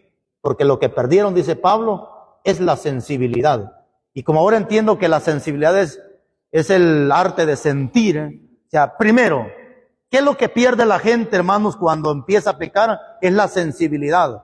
O sea, en otras palabras, lo que pierde es el temor de Dios. Ya no hay temor de Dios en esa persona, perdió la sensibilidad, ya no siente la presencia de Dios en ella, y desde el momento que la persona ya no siente la presencia, le da igual, hermanos, peca y se recontrarrevuelca. Cuando hay sensibilidad, vamos a sentir a Dios y vamos a sentir el dolor o el sufrimiento que también el hermano está padeciendo, porque hay sensibilidad. Por eso le dice 6:1 de Gálatas: si un hermano es encontrado en pecado, ustedes que son espirituales, vayan y restáurenlo con espíritu de mansedumbre, hablando de una sensibilidad, porque no sea, dice, que tú mañana también seas tentado y cometas el mismo error que tu hermano cometió. Entonces, cuando hay sensibilidad, hermanos, nos vamos a poner en los zapatos de aquella persona, lo vamos a entender, lo vamos a comprender, ¿verdad? Que Dios nos guarde de cometer el mismo pecado, pero Pablo da esa recomendación, ¿verdad? Entonces, la sensibilidad. Quiero que anoten, por favor, algunas cualidades de un diácono.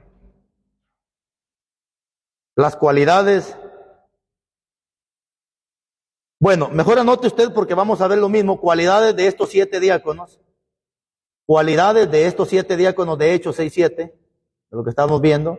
Cualidades de estos 7 diáconos. Y escriba Hechos 6:3. Y vamos a ver un ratito estas cualidades que tenían los 7 diáconos que llamaron. Cualidades de estos 7 diáconos. Hechos capítulo 6.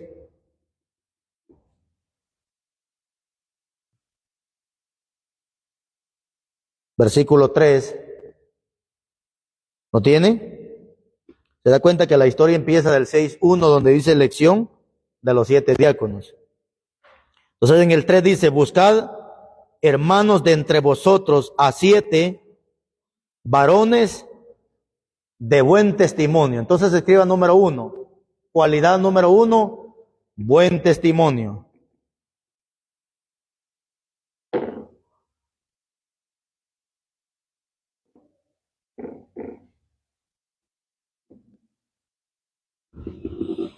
¿Tiene? De buen testimonio. Número 2, lleno del Espíritu Santo. Escríbalo ahí, por favor. Lleno del Espíritu Santo. Número 3, sabiduría. Número 4, fe.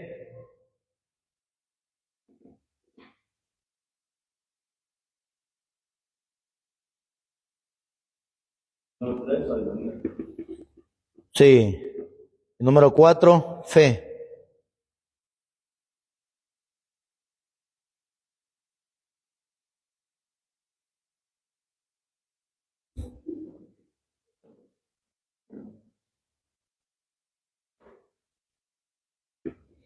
En buen testimonio, escriba por favor 1 Timoteo 3:7.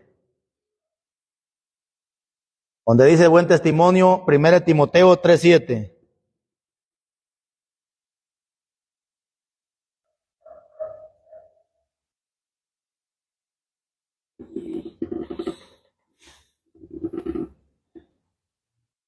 Luego, donde escribieron la llenura, que es lleno del Espíritu Santo, escriba Lucas 4:1, que sería en el 2. Lucas 4:1, Miqueas 3:8. No, eso va en la segunda. El primero es testimonio. Ahora la segunda es, ¿cómo escribieron ustedes en la segunda? ¿Llenos del Espíritu Santo o llenura? Llenos del Espíritu Santo. Es lo mismo, yo le puse aquí llenura, pero es lo mismo. Sabe que están llenos del Espíritu. Entonces en la llenura es Lucas 4:1, Miqueas 3:8, Hechos 13:9.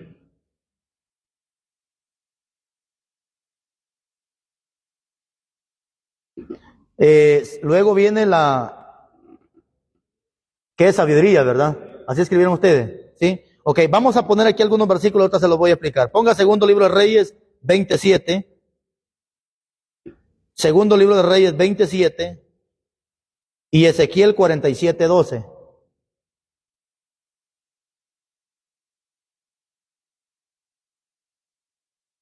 Ahora la cuarta sería fe. ¿Sí? Vamos a ponerles Job capítulo 42:7. Y ahorita les explico. Job 42:7.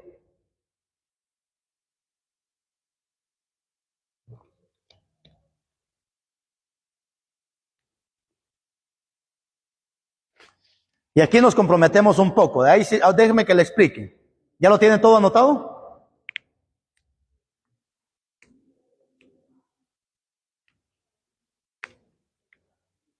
¿Ya lo tienen anotado?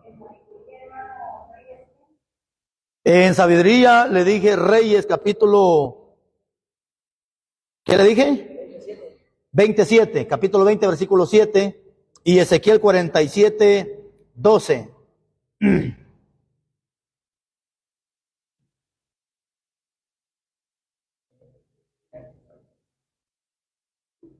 ¿Lo tiene? ¿Estamos ahora sí? Va, le voy a explicar un ratito. Yo siento que este estudio nos está comprometiendo mucho, hermano. Al menos a mí me está comprometiendo demasiado. Y ahorita nos vamos a comprometer más. Las cualidades que tenían estos 7 diáconos eran 4, que sobresalen ahí. Y la primera era de buen testimonio. ¿Sí? Le di Timoteo 3:7. Cuando usted ve Timoteo 3:7, Pablo le está hablando a un líder ahí. Aquí le está hablando directamente a un líder. Y le está diciendo que el líder tiene que tener buen testimonio con los de afuera. O sea que el testimonio no solamente tiene que ser adentro, el testimonio tiene que ser allá afuera. Que la gente hable mal de nosotros allá afuera por lo que no estamos haciendo, que no nos importe nada. Pero que la gente hable allá afuera por algo malo que nosotros estamos haciendo, nos tiene que automáticamente preocupar. Vino una persona hace como 4 días y me dijo: pastor, mi hija quiere salir bailando ahorita para el 15. La familia le va a pagar todo y todos le van a pagar. ¿Y cómo ve usted? Le decía yo a esta persona: a mí no me preocupa cuando la gente habla de mí o habla de la gente. A mí me preocupa cuando la gente habla de Dios por mi culpa. Eso es lo que a mí me tiene que preocupar. La gente dice: ¿qué me importa lo que la gente diga? ¿Acaso la gente me da de hartar a mí? La gente no nos da de hartar. Pero si la gente está hablando algo mal, por algo malo que estamos haciendo, nos tiene que preocupar, porque hay de aquel que sirva de tropiezo. Mejor, dijo Cristo, no hubiese nacido, o que se amarre una piedra en el pescuezo y que se aviente en lo profundo de la mar, antes que sirva de tropiezo para una de las personas. Entonces, el buen testimonio tiene que reflejarse en un líder. Pero de repente viene la número 2, y es aquí donde yo me veo muy comprometido, pero desde ahora vamos a ver si somos oidores o hacedores de la palabra. ¿Qué es lo que había en estos 7 diáconos? Llenura del Espíritu Santo. Mire, hermano, la llenura no se cuenta, no se dice. La llenura se refleja. Y ahí le di 3 pasajes bíblicos que usted me puede decir a mí un montón, yo le puedo decir a usted un montón, pero el versículo me va a decir que si yo tengo la llenura, antes de eso Jesús dijo: por sus frutos los conoceréis. Y uno de los frutos de una persona que tiene la llenura del Espíritu Santo, Lucas 4:1, dice que Jesús, lleno del Espíritu Santo, fue llevado para ayunar 40 días y 40 noches. Híjole, aquí se nos va a complicar la cosa. Porque si yo tengo la llenura va a hablar por mí. ¿Y cómo está hablando la llenura por mí? Es que yo estoy buscando en oración, en ayuno, lectura. Hermano, ese es el fruto de una persona que tiene la llenura del Espíritu Santo. No me venga a decir que usted se la sabe toda, mejor deje que la llenura hable por usted y que la llenura hable por mí. Si usted no está buscando en oración, usted no está buscando en ayuno, usted no busca en lectura, simplemente es un par de huesos secos que está parado en un púlpito hablando de lo que usted mismo no conoce y desconoce porque no tiene al Espíritu Santo de Dios. No, dice, yo voy a ayunar cuando el Espíritu me haga sentir. Si ni lo tiene. Si lo tuviera y estuviera constante de rodillas. Es lo que dice la Biblia. No lo digo yo, lo dice la Biblia. Que Jesús, lleno del Espíritu Santo, no ayunó 3 horas.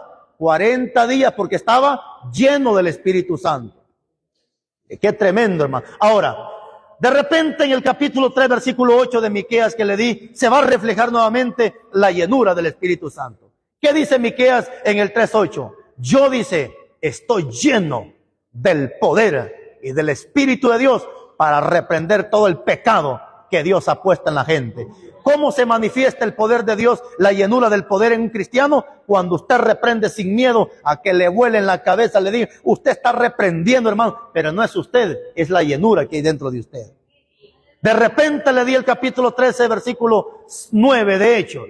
Dice que Pablo, lleno del Espíritu Santo, no era cualquier cosa, hermano. Pablo, lleno del Espíritu Santo, se le quedó viendo a aquel brujo, dice, y le empezó a decir, oh, lleno de todo engaño, hijo del diablo, ¿hasta cuándo vas a trastornar los caminos rectos del Señor? Pero hoy trate de hijo del diablo usted a un impío. Esto les hace falta el amor de Dios, dice la gente. Esto les hace falta conocimiento. Esto no tienen el amor de Dios. ¿Cómo están tratando de hijo del diablo a la pobre gente? Es que esto les hace falta el amor de Dios. No, la Biblia dice lo contrario. La Biblia dice que Pablo lleno, léalo por favor, hermano. Y con eso vamos a terminar. Con ese versículo nos vamos. Hechos capítulo 13, versículo 9. Porque ahí había un señor brujo que se estaba oponiendo. No quería que la palabra se predicara. Se oponía para que se predicara el evangelio.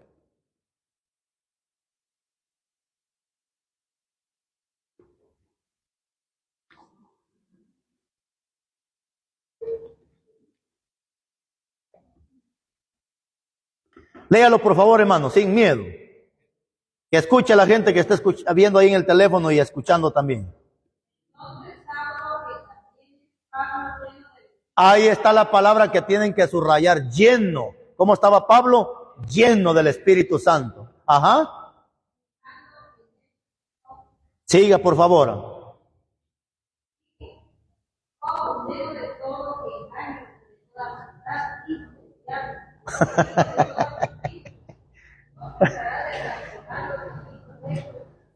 Déjelo ahí nomás, hermana.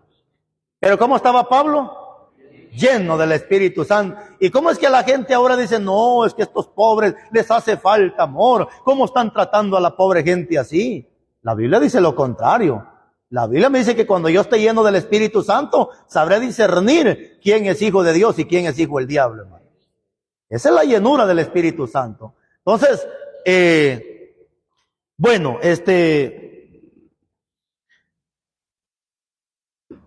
tenemos 5 minutos, hermano, porque dijimos a las 11 y no podemos mentir. Tenemos 7 minutos. Anote, por favor, el diácono y la psicología. El diácono y la psicología. Ese es un título.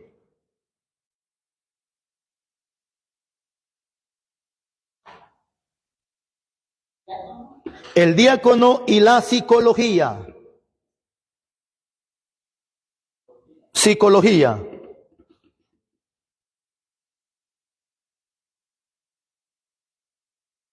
¿Lo tiene? Ahora escriba palabra psicología para saber cuál es el concepto, y es la capacidad para captar los sentimientos de los demás. Es la capacidad para captar los sentimientos de los demás y saberlos tratar. Es la capacidad para captar los sentimientos de los demás y saberlos tratar. Y saberlos tratar.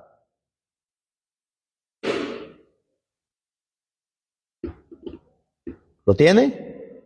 Escriba ahí, por favor, aprender antes de enseñar. Bueno, la palabra psicología le dije que es capacidad para captar los sentimientos de los demás.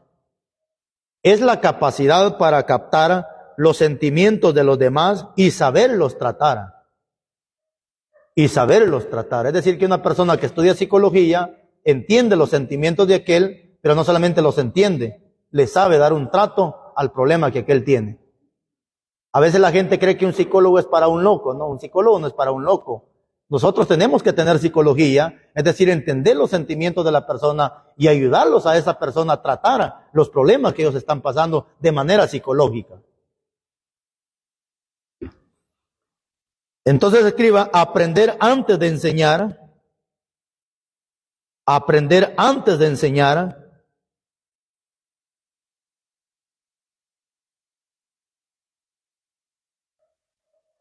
pensar antes de actuar. Primero le dije aprender antes de enseñar, pensar antes de actuar y escuchar antes de hablar. Y escuchar antes de hablar es bastante saludable en la consejería. Qué lindo está eso.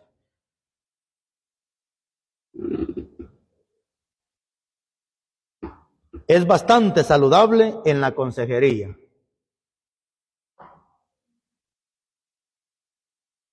¿Lo tiene? Aprender antes de enseñar, pensar antes de actuar y escuchar antes de hablar es bastante saludable en la consejería.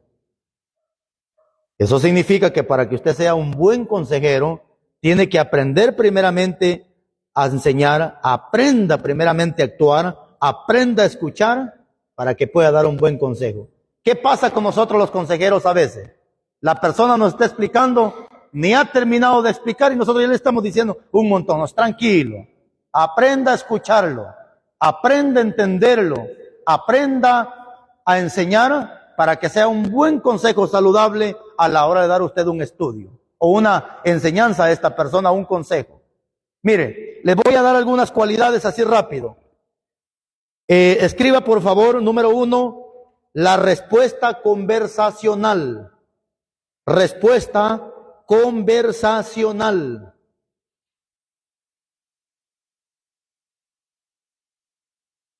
Respuesta conversacional. Deje una línea. Número 2, respuesta espejo. La respuesta espejo.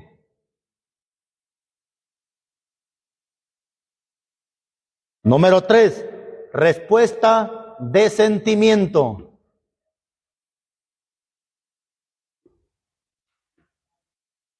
De sentimiento. ¿Ya? Ahora les explico. Estos consejos básicos nos van a servir al momento de darle un consejo a una persona. Ahora, ¿cuál es la respuesta conversacional? Déjeme que le explique. La respuesta conversacional es cuando llega la persona a pedirle un consejo a usted, usted sienta a esta persona, consejo número 1 en la respuesta conversacional. Siéntese con la persona. Si es posible, agarre un cuaderno y un lapicero. Anote todo lo que le está diciendo, para que no se le olvide a la hora de usted darle una respuesta a la persona. Anótele. Le va a empezar, mire hermano, yo tengo este problema, vaya anotando. Porque después usted necesita conversar con esta persona de acuerdo a lo que ella le dijo a usted. ¿Terminó de hablar, hermano? Sí. Ahí le va su respuesta. Usted empieza a decirle todo lo que ella le dijo y de acuerdo a lo que ella le dijo, vaya dándole una respuesta conversacional. No se salga del tema. Vaya dándole de acuerdo a lo que esta persona le dijo. Se sabe psicológicamente que mucha gente lo que quiere es desahogarse con una persona. Por esa razón es que es malo cuando alguien muere y le inyectan a la persona, lo hacen para que no se desmaye y etcétera. Pero eso es malísimo, porque la persona necesita llorar y necesita desahogarse para que su corazón se despeje y quede libre. Muchas veces la gente lo que anda buscando es con quién desahogarse. Ok, usted es el psicólogo de ella, usted es el ayudante de darle una buena respuesta. Esta es la respuesta conversacional que tiene que existir en un consejero. Escúchela por favor. Deje que esa persona se desahogue, si es posible anote. Y después vaya dando una respuesta de acuerdo a lo que ella misma le dijo. Pero luego viene la respuesta espejo. Esa no tiene que existir en un consejero. ¿Cuál es la respuesta espejo? Fíjese hermano que me quedé sin pisto. ¿Qué se quedó sin pisto, hermana? ¿Para qué vuelve a repetir lo mismo que le está diciendo? Fíjese, hermana, que tengo un problema en la casa. ¿Qué tiene problemas en su casa, hermana? O sea, esa respuesta, ¿para qué tiene que estar repitiendo lo mismo que ella le está diciendo? La respuesta espejo. Fíjese, hermana, que tengo problemas con su marido. ¿Qué tiene problemas con su marido, hermana? O sea, volver a repetir lo mismo que usted le dijo a ella. ¿Para qué tiene que estar usando eso? De repente viene la respuesta de sentimiento. Ay, hermano, tengo un gran problema con mi hermano. Ay, pobrecito hermano, ¿qué es? Ay, qué lindo. Y él empieza llorando juntamente. Esa es la respuesta de sentimiento. O dale una respuesta conversacional. Aunque usted, mire hermano, a veces nos ha tocado en esta vida darle un consejo a la persona del mismo problema que ellos están viviendo, usted lo está viviendo. ¿Cierto o no cierto? Problema que están viviendo ellos en el matrimonio, a veces usted lo tiene. Pero sin embargo, como usted es una persona que piensa sobrenatural, le ha pasado como a Job. Job, Dios lo manda a orar por los enfermos. ¿Y cómo estaba Job? Estaba peor de enfermos que aquello. Pero sin embargo, tenemos esa plática conversacional que aunque yo esté viviendo el problema que ellos están viviendo, pero yo voy a ser un buen consejero para esta persona, porque he entendido que es ahí donde Dios se manifiesta y hace cosas bonitas. Hermano, fíjese que no tengo dinero, que no tiene. Ay, Dios, hermano, igual estoy yo, hermano. Pero fíjese que hay una oportunidad. Bueno, para Estados Unidos, hermano. Una respuesta de sentimiento. Usted no tiene que estar dando respuesta de sentimiento. Aunque a usted le hace falta un peso en la bolsa, pángase como que usted tiene llena las bolsas de dinero. No, hermano, tranquilo. Usted no tiene que estar pensando en irse, hermano. Mire, usted sabe que Dios es el dueño del oro y la plata. Lo que necesitamos, hermano, es buscar más de Dios. Aunque a usted le hace falta un peso en la bolsa, pero usted está siendo un buen consejero para esa persona. ¿Estamos? Ahora sí, hemos concluido con este estudio nuevamente de diácono. Vamos a orar y le vamos a dar gracias a nuestro Padre Celestial. Padre, muchas gracias en esta hora preciosa, todavía de la mañana, aunque en otros países es tarde y en otros países es noche, pero gracias porque nos diste la oportunidad de haber estado, Dios amado, aprendiendo un poco más de tu palabra. Yo necesito, yo anhelo, yo quiero, Padre, ser ese buen líder, ese buen diácono, ese buen consejero, Padre amado. Ayúdanos en el nombre de Jesús, porque hoy nos hemos comprometido más con la humanidad y con tu palabra en el nombre de Jesús. Si tú lo permites, aquí estaremos el próximo domingo. Muchas gracias.